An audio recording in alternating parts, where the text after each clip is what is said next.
Black American freedmen, let me teach you something about your history. Did you know that we were the best assassins in American history, even during slavery? And that a lot of the things that you see about, ninjas, and ninjutsu and all the poison hand techniques, the fake martial arts, that was actually true about us. We actually have a poison hand technique. Let me show you. And here you have an example of a slave woman whose name was Louisa in Tennessee.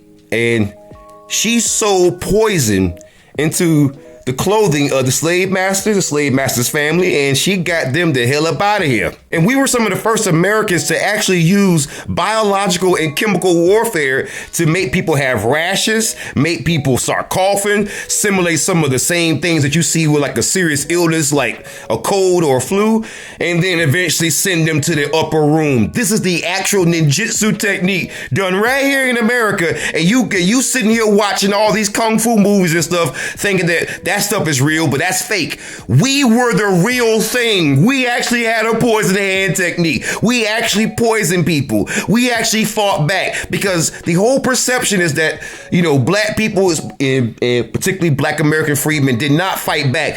Dude, even our hoodoo conjure women who had knowledge of roots, herbs, plants, they knew exactly what it took to heal you, and they also knew exactly what it took to send your ass up to the upper room and get you on head out of here. And Louisa, like so many other Black American hoodoo conjure women who turned assassins, they worked very, very well. That slave only family, that white family, they started getting blisters. They started coughing.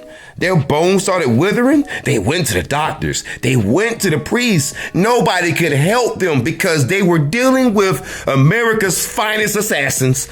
And we were forced into that position. We didn't want to do that because black folks are very, very kind. We're very, very loving. This is why we have the whole perception of, inviting everybody over to the cookout, because we are very, very loving people. But however, if we got to get you out of here to drive home a damn point, we ain't got no problem doing it.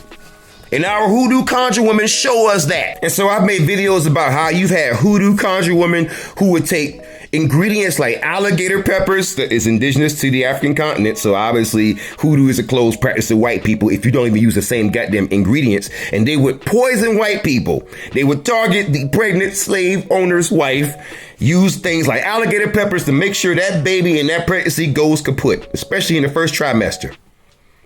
We were the original American ninjas. All that stuff you saw in the Naruto freaking anime, we actually did. I mean, even when it comes to where we live, you had that freaking anime talking about villages hidden in the freaking leaves and villages hidden in the freaking fog, in the freaking mist. We lived in swamps where there actually were mist villages. We did all that stuff. All the stuff that you write fan fictions about, you play video games with, you watch movies with, you watch anime, all that stuff that you're seeing that other people are making fantasy about, that was our reality and our form of resistance. Yeah, y'all thought that we were just quiet, huh? That's great. That's great that some people thought that we were just taking it. But let me ask you a question. Were those babies born?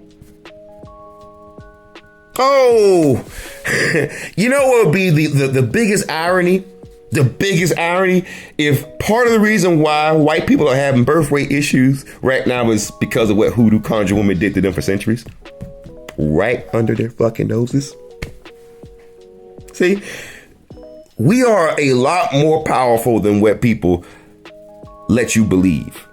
We get a lot of credit for resistance and resisting white supremacy and winning the Civil War and building the country. When black folks get a little bit of credit, just understand we deserve a lot more credit than what we're getting. Just understand something, that the hoodoo conjure woman in particular was the first American assassin who was actually effective, especially if you run the numbers. So for every little slave that you were taking, just understand something. There was a hoodoo conjure woman sitting back saying, let me fix them up some tea and let me fix up their clothes to make sure they understand the error of their ways.